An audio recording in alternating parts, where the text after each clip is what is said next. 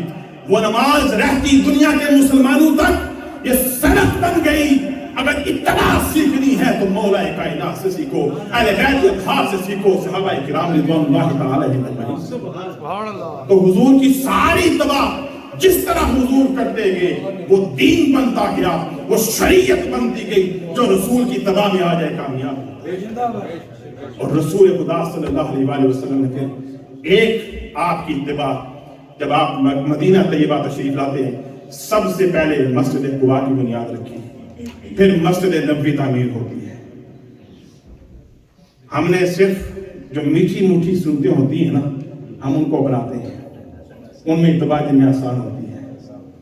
مگر مال و دولت خرچ کرنا حضور کے دین پر اور آپ کے نوازوں کی طرح جان کا نذرانہ پیش کر دینا بھی اتباع رسول ہے. وہ مسجد قباء اور مسجد نبوی جہاں پر حضور صرف نمازوں کے لیے نہیں بلاتے تھے, وہ ایک یونیورسٹی تھی, تعلیم ہوتی تھی, سپورٹس ہوتی تھی, وہ ایک کمیونٹی سینٹر تھا.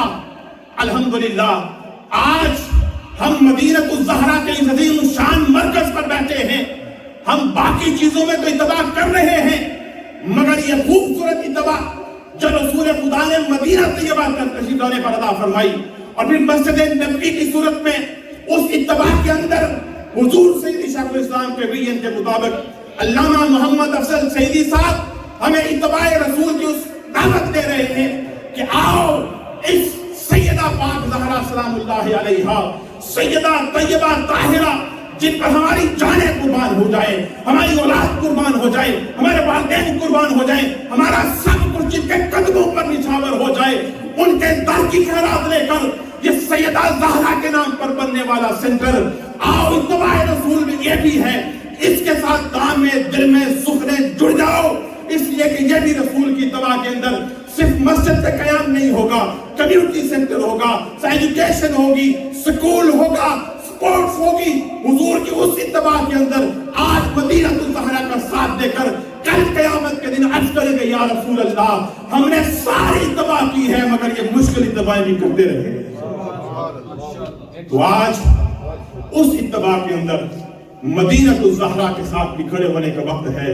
اس نیت کو سامنے رکھ کر اس مرکز نے بن جانا ہے, اس لیے کہ اس ہستی کے نام پر ہے جن کا صدقہ کائنات میں بڑھتا ہے, اس ہستی کے نام پر ہے جس کو رسول خدا بدعۃ منی کہتے ہیں. فاطمہ میرے جگر کا ٹکڑا ہے, حسنین کی امی جان کے نام پر ہے, اس نے رکنا نہیں ہے. اس کے لیے خوش قسمتی ہے جو اس کے ساتھ شامل ہو جائے. قیامت کے دن سیدہ پاک سیدہ زہرا سلام اللہ علیہا کی بارگاہ میں کھڑے ہو کر عرض کرتے یا سیدہ ہم آپ کے نام پر بننے والے مدینہ الزہرا میں شامل رہے. اللہ پاک ہمیں علامہ صاحب کو اس میں کامیابی عطا فرمائے. ہم سب کو اپنی اپنی حیثیت کے مطابق بڑھ چڑھ کر اس میں بھی حصہ لینے کی توفیق عطا فرمائے. اور اللہ پاک آقا علیہ السلام کے میلاد پاک اس رات میں ہماری حاضری کو اپنی بارگاہ میں قبول و منظور فرمائے. کہ محمد سے وفا تو نے تو ہم دے رہے ہیں, یہ جہاں چیز ہے کیا لوح و قلم بھی دے رہے ہیں.